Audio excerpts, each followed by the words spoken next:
Adam Asnes here from LingOport, and I have with me Olivier Libouban. Olivier is our VP of Product Development, and mostly I'm going to be talking here, and Olivier is here to answer questions. So that's, basically our role. Now, it's there's a new term in the industry. It's not like a new thing.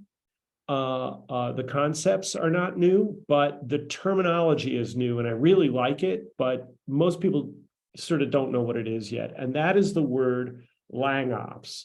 And that is really borrowed heavily from DevOps, obviously, right? Well, the thing with LangOps is it seems to mean whatever people want it to mean from different people, depending upon your perspective. LingOport kind of comes with a software development centric focus. So we look at it like a DevOps person would. What can we do to automate around the process of creating new software or new features that makes it easier to produce localization? So remember, I'm not going to be talking about this machine translation mechanism, this TMS, this translator workbench. That's the translator part of LangOps. What I'm really concerned about is how do we make the developer life easier? So I'm going to talk a little bit around this problem, which is, hey, whoops, we've got, hold on. We've got two disparate groups, and they have different things that they're worried about, right? You've got a localization manager, and you've got a development team going. And, it depends on the organization. I wouldn't say that they're at odds, but often I hear complaints from localization managers like, I'm not really in charge of my quality because the developers don't do this or that or the other thing, right? And the developers are like, hey, we gave it to localization. Oh, localization, we got to do all this stuff for localization, right?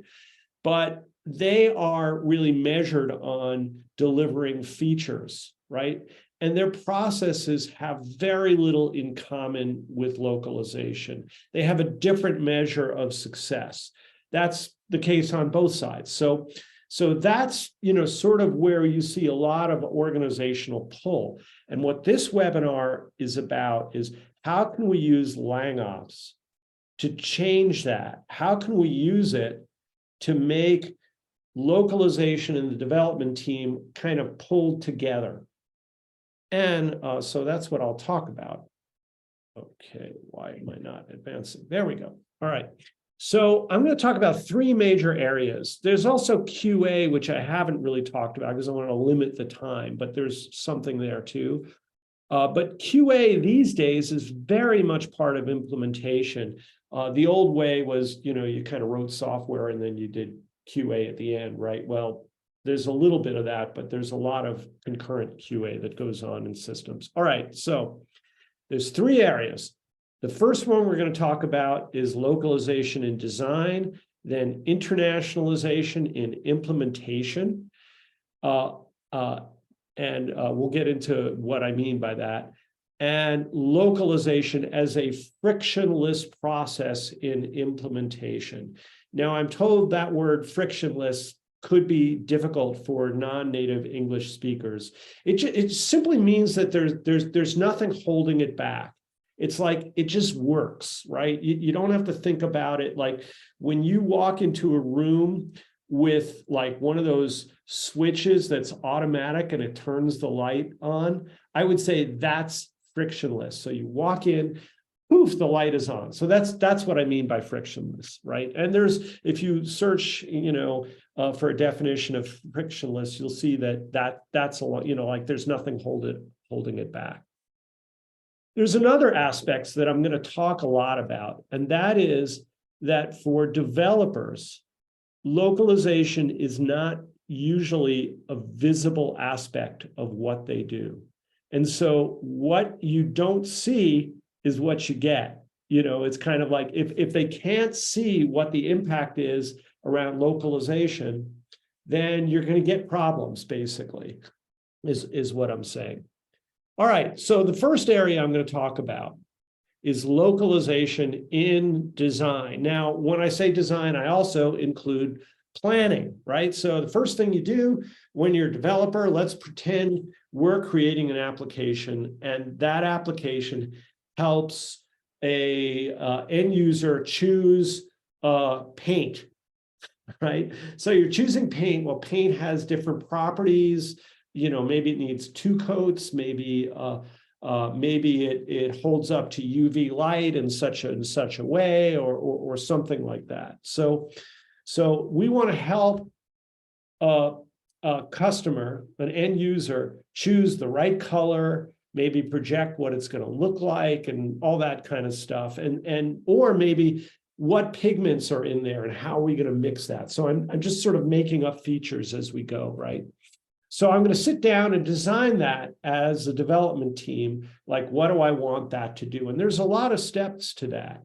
But the very first thing, and this is not really a LangOps thing, this is really a mental thing.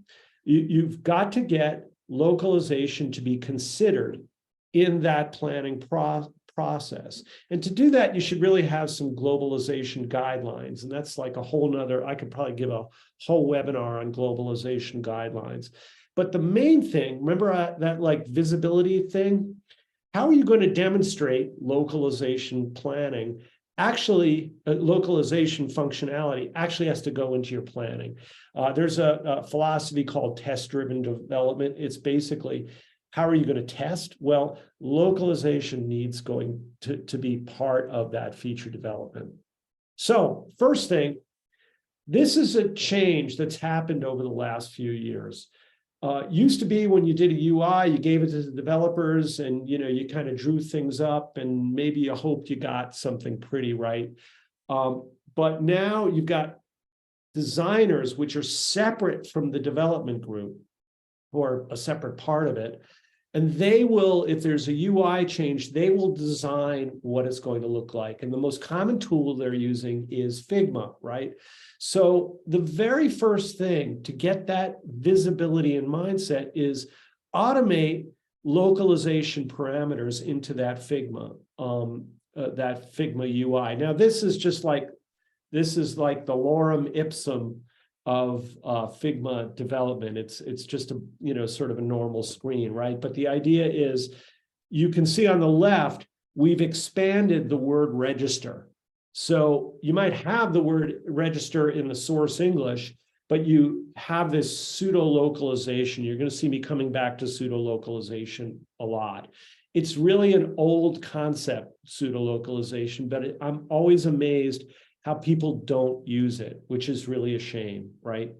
So the idea is you change those characters to Unicode characters that have sort of a different makeup, and you expand them, right?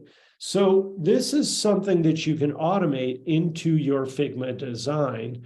I don't want to make this a sales pitch, but this is something our products, one of our products does automatically. So you can see, what is this going to look like? How is it going to expand? What are my limitations for localization there? And as a designer, I can see, oh, do I need more space here, right? The other thing is, put machine translation to work, for goodness sakes, right? It's so cheap that it's practically free these days. So push it out, have it come back. This is another thing we automate. And now you see what that interface looks like in multiple languages, right? So even if I don't speak, I can see, hey, it fits, it looks good, right? So there's a gap between design and development, because now the developers, they're not necessarily using what the designers make.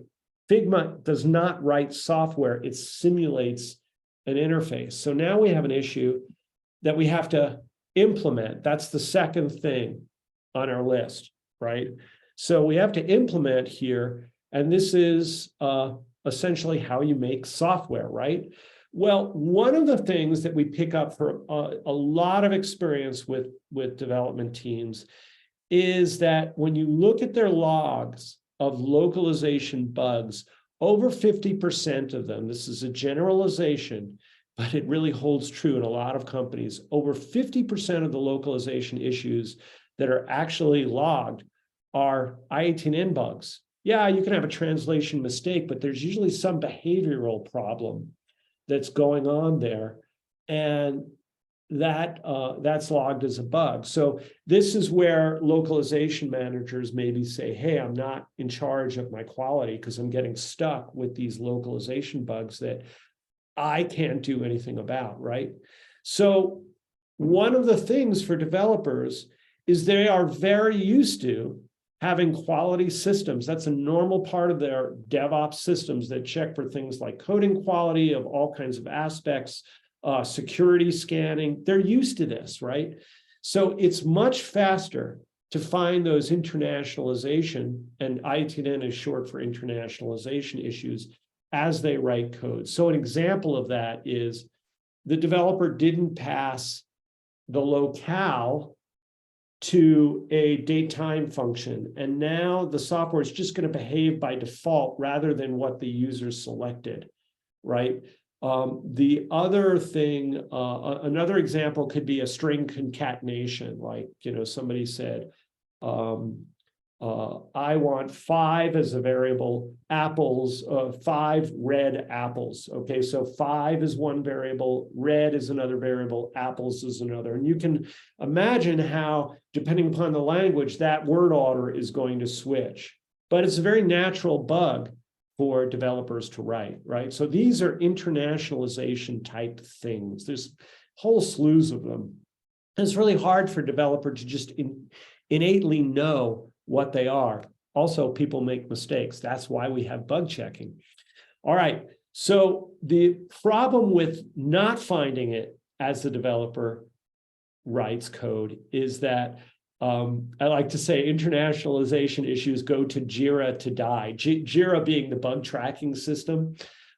People have all kinds of ones, but Jira is just very popular. But we see companies that have internationalization issues in like legacy code bases that are like 10 years old, and nobody goes back and fixes them because the developers have moved on to the next sprint. Remember, they're all about adding features or some functionality to the software or shoring up some maintenance issue. And localization tends to fall down. They don't want to go back to revisit something that seems to be working in their eyes. So you want to get it early.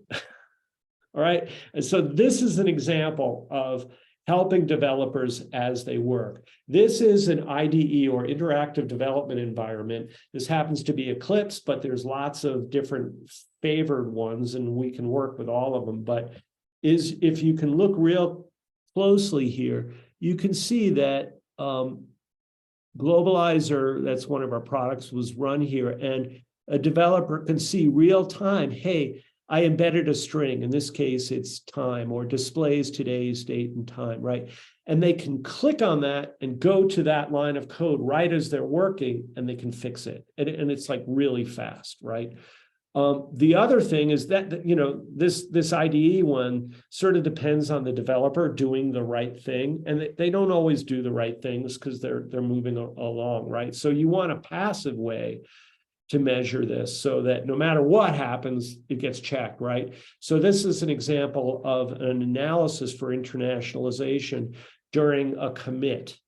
And you see, I wrote commit and pull requests. And for anybody who doesn't know what that means, basically, think of a commit is when I'm saving, like you write a Word document and you save it, right? Well, commit's the sort of same thing, but for software. I'm going to save my work, and then I'm going to run automatically without me even thinking. A few processes get run because many companies have been onto that. When you have little increments of things to fix, it gets fixed. It's much faster, right? So you get this commit report, or you get a pull request. And a pull request is, hey, I am now submitting my work for review to see whether it's ready to being included in the software, right? So that's when other people are going to look at this also. So another critical spot where you're going to have this automation that goes on that says, hey, did you create a security problem, right? So you're going to run these reports, and when you submit for review,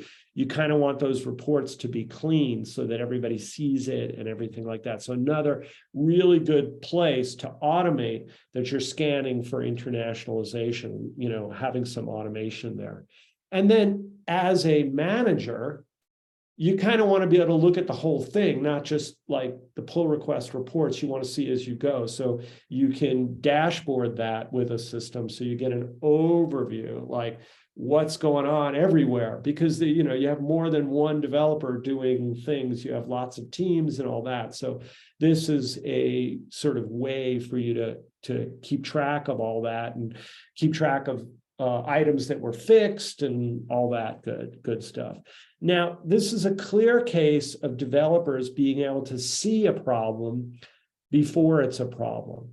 And what we find is that when developers see a problem early on, they stop creating that problem. They become very aware of what that issue is, because who wants to go back and keep fixing things? So that's sort of like the benefit of improved performance that comes there. So lastly, I wanted to talk about localization, integrated and frictionless. Basically, when I say frictionless, is the developers just don't have to worry about it. It's handled for them, right? Developers, I like to say, it's a little derogatory, but I like to say developers are not file nannies. They're not, you shouldn't depend on them to get you some file or to make a fix or any of that stuff that has to do with localization files, unless they broke something, right? If they really broke something in that file, you can ask them to fix that, and you should be able to automatically check that file.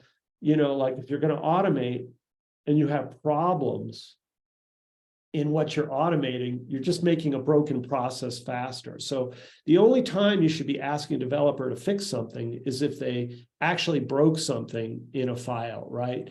Now, this doesn't include like they used a weird file format that your TMS isn't used to. You can transform that into something that your TMS can digest very easily. We do this all the time, right? So you want to automate repetitive work. That's like one of the tenets of agile development. If you can automate it, right? So the idea is the software developers write stuff and they don't have to think about files going to the localization team.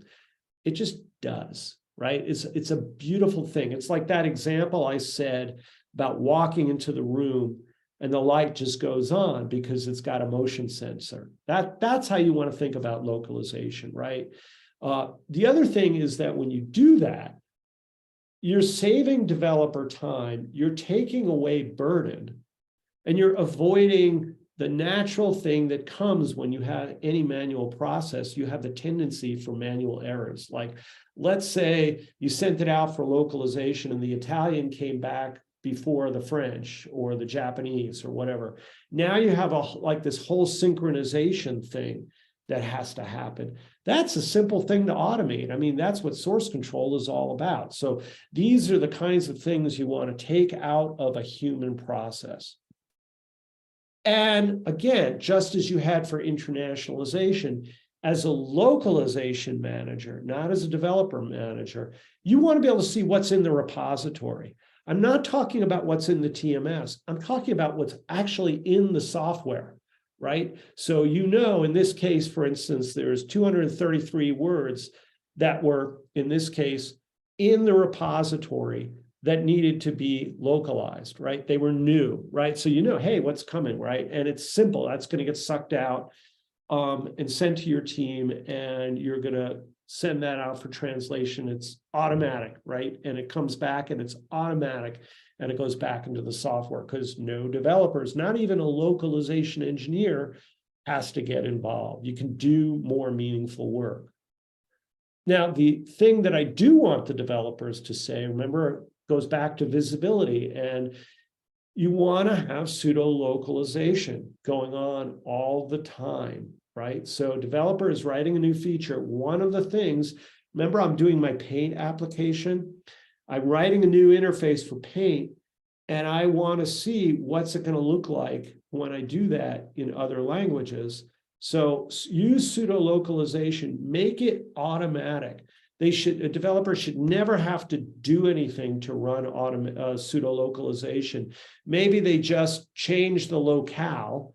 And, this is where if they run it as like choose Esperanto as their language, that's a great place to do pseudo localization, because never will you produce software in Esperanto, basically. So these are opportunities for developers to see their work and actually get it going. You can also use machine translation, but that depends on whether you want to do that or not. But we like it, and everywhere that developers use that, they like it. Now, this predicates that you have a way to send out that machine translation for human review, which doesn't exist in every TMS.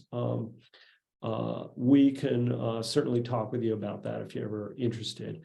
But the other thing is the machine translation, it just keeps getting better. So there is like this issue of using machine translation to avoid things like, hey, we're only localizing 16 words. I don't want to pay a minimum charge. I want to be involved with that. So just machine translate it and flag it for human review, maybe with a larger batch. So these are just ideas here. But the big thing here is that with pseudo localization, you impact the developers. They can see what they're doing, and they can have this globalization mindset. So, time for me to start wrapping up for questions. I wanted to get this done quickly for everybody, make this a shorter webinar than my usual 1 hour.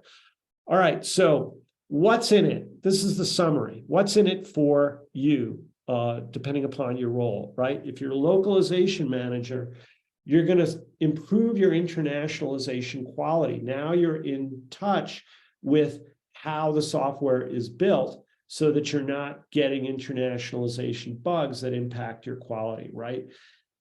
You're getting really speedy results, right? Everything just works, and your localization is sort of like this ongoing rolling ball that just gets better and better and better. And like, if I want to add a locale, it's not like a big to do. It's just like, hey, I want to add a locale that I'm taking care of. And boom, that's all automated, right? You don't have to ask for favors. You don't have to keep coming to the developers and say, hey, would you do this, right? On an ongoing basis, because it's just automated, right? And you can measure your success and report back like, hey, we produced all this. We have this cadence. We added all these languages. Aren't we great, right? And we didn't bother developers.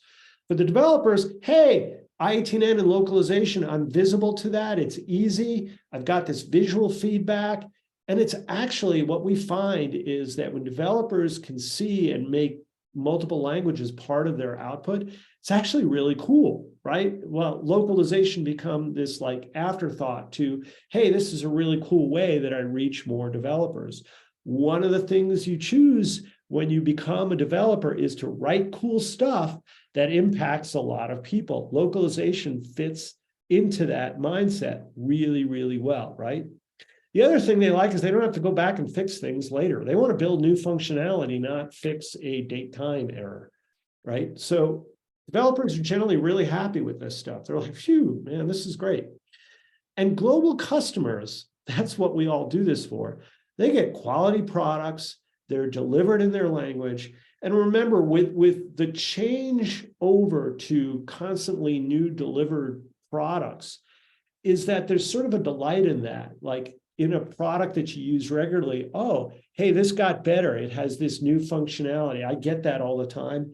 Well, now they're getting delivered that in multiple languages a lot faster. We see organizations going from, say, doing localization only, say, at four distinct intervals in a year, or 2 or 1, because they don't want all the busy work that's involved in localization. We see them become like this fluid, localization-oriented company. And so what that means is they're reaching global customers, treating those global customers in the same way they might treat the source English customers.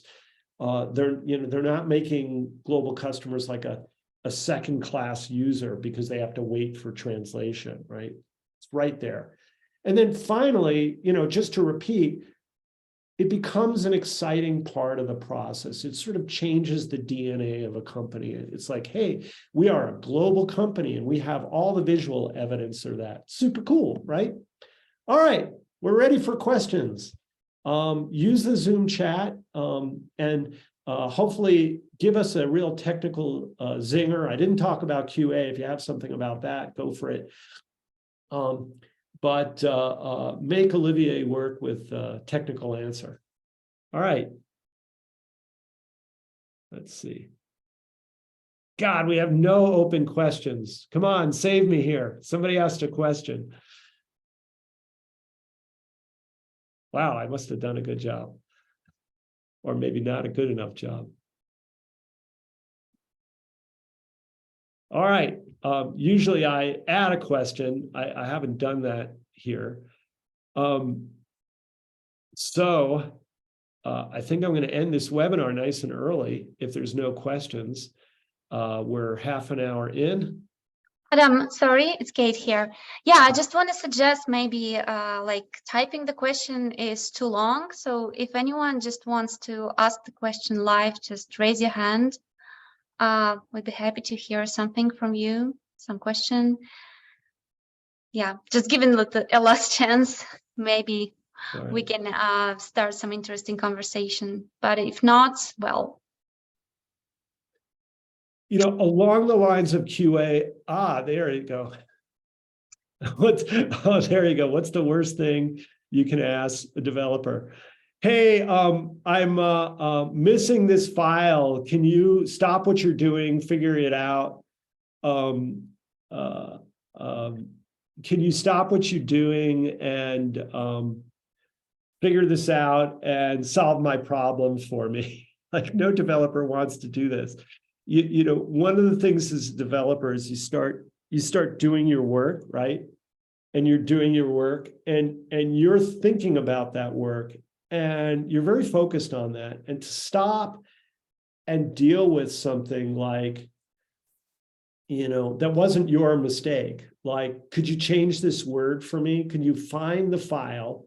And can you update this word, and maybe the word is like, I'm going to pick something like ubiquitous, like okay, right? I want to change okay, right? It's everywhere in the application. So how am I going to find this, right? And so that would be, like, in my idea, a really bad thing.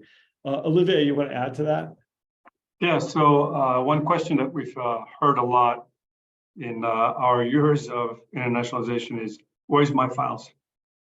And that means everything. So there's something that's being translated. It's supposed to come back in Icelandic, and people don't know what the Icelandic file is, where there should be, what repo it should be, what directory it should be. When you don't have an automated process, you have somebody who needs to find that, needs to check that. And that's not really development. It's what Adam calls file nanny. So when they're in the middle of doing something and you ask them, where's my Icelandic file? They may not be very happy with you, but they will do it, but they're not going to be very happy with that. The other thing is, if they don't know what they're supposed to do. So I don't know if Adam talks about that in terms of guidelines, but when you have guidelines in terms of how to develop your software, you may have guidelines for ITN. And so if you don't have ITN guidelines and you tell a software dev you did something wrong, it feels like they are at fault when they don't even have the means in order to create a good application that's an internationalized application.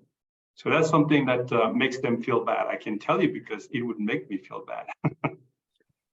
Oh, and by the way, thanks for your questions. We're lighting up with questions. Olivier, you might want to just start, keep your camera on, because some of these are you. The next question from Monica: in a large high-tech company, how do you make sure ITN issues are addressed in a timely fashion by all developer teams for each domain? So development will have quality gates. These are, proving that your product works. in certain ways, that the behavior is such and such, and that it's bug. You aren't introducing new bugs that you've detected, right? Now, bugs happen whether you detect them or not. But these quality gates need to include internationalization. And unless you have a mechanism to enforce that, it's hard to do. And that's where, you know, the whole kind of thing of what's in a broad sense called static analysis, when you analyze code for issues, because it's hard to get a QA team to actually run true localization testing during development, during that phase. The static analysis is a really good way to find it. And that's essentially what our globalizer does. It evaluates the code looking for a whole bunch of issues. Now, you can make that a quality gate, and I know Olivier is going to want to talk about that. The other thing I showed is pseudo localization is really powerful, and you know, you can write your own scripts to do that, or you can automate with our stuff. But the idea is at least make sure that the QA group sees that the software behaves in a certain way on the UI. Now, that's not full internationalization, so it has its limitations. Olivier, you take over this answer. Yeah, so there are two parts to this. Adam addressed more the detection side of things. Detecting means scanning, QA, pseudo-localizing. That's one part. The second part is addressing the issues. And that comes down to what's described in our industry to the definition of complete. If the definition of complete includes I18N, includes L10N as part of the software development process, then what will happen is during a release or a sprint or an iteration of software, that will be taken into account just as any functional QA issues, if you want.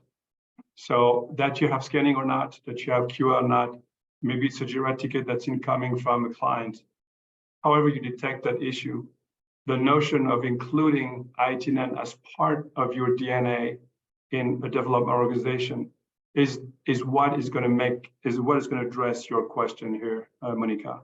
So you need to impress upon dev teams the need for I18N completeness and L10N if that's what you want to achieve. And if that's part of it, it will be addressed. That's more a process issue, really. Yeah, you know, I would say, like, I'm talking about mechanisms for doing this, but there's a social part that Olivier talks about here too, and that means that you have a way that it's work for the localization managers here to do that outreach to you know, both development management and developers about why this is important, why this needs to be included in their definition of done, and all that. So let's go to the next one, and Olivier, you go first on this one because you'll do a better job than me, and that is naming convention for keys. At which stage should we initiate this with devs? How do we create a guideline for naming convention and maintain its usage consistency? Yeah, actually, that ties back exactly in one of the previous comments that we had around guidelines. That's exactly part of the guidelines that you want to have, either in terms of internationalization or preparing resource files for localization. And guidelines will help development teams decide what is the proper naming convention, which you have here. It doesn't need to be, it really needs to be at the very start of when you create the first JSON file. And then as you have your iterations, you're going to create more and more JSON file, more and more keys in there, and they will all follow the same thing. The keys themselves may have some semantics associated with them for certain companies. And by semantics, what I want to emphasize is they look like a comment that describes what that value is that corresponds to that key. So maybe it's going to be title.paint.initiate is going to be the key, and the word is just initiate, but you know that it's for that context if you want. So some people add some context in the key in order to have the value, which is going to be the segment to be translated, have something to attach it to without doing some context capture, without doing some comments from development teams. That's one way. A lot of times, keys don't need to have a naming convention. It's more the agreement in between the dev team and what the localization team is going to do. And it can be 1, 2, 3, 5, 20. A lot of the time it doesn't matter, but you need to know that ahead of time. That's really the principle here. So guidelines are going to address how you code, how you create files, how you reference keys in your code, and how you name the keys in your resource files. And there's a lot more around that. So as a really selfish plugs, those guidelines, it's a really popular service that we provide. LangOport does do a lot of globalization services, although we're not a localization company. We have a lot of localization company partners, but what we do is we help organizations adapt for globalization needs. Sometimes that's development, sometimes that's advice, but all of that is, the guidelines are often one of the first things that we get started as, because that has kind of a really cool impact for organizations to in that planning stage. So there's the guideline side where people are going to write things, and then there's the checking side where you need to check that it corresponds to the guideline. So if you want to be complete in your process, you're going to have the guidelines. Developers are supposed to follow the guidelines, but you want to have an automated check on the ways that those files are written. You may also want to have an automated check in terms of the encoding that they have, that there is no duplicate keys, that there are a number of things that they are doing right. And so that you could also add that notion in terms of the guidelines and the checker. Okay, very good. All right. Last call for any other questions. I think we're good. I want to thank you all for joining. Thank you, Olivier, for backing me up, and Kate for doing all you do for making everything work for these webinars. The recording will be put together. You'll get it automatically. There's nothing you have to do. So look for that in your mailbox either in the next few days or early next week with a link to the recording. And take care, everybody. Write to us if you think of something that you'd like answered. Bye-bye. Till next month.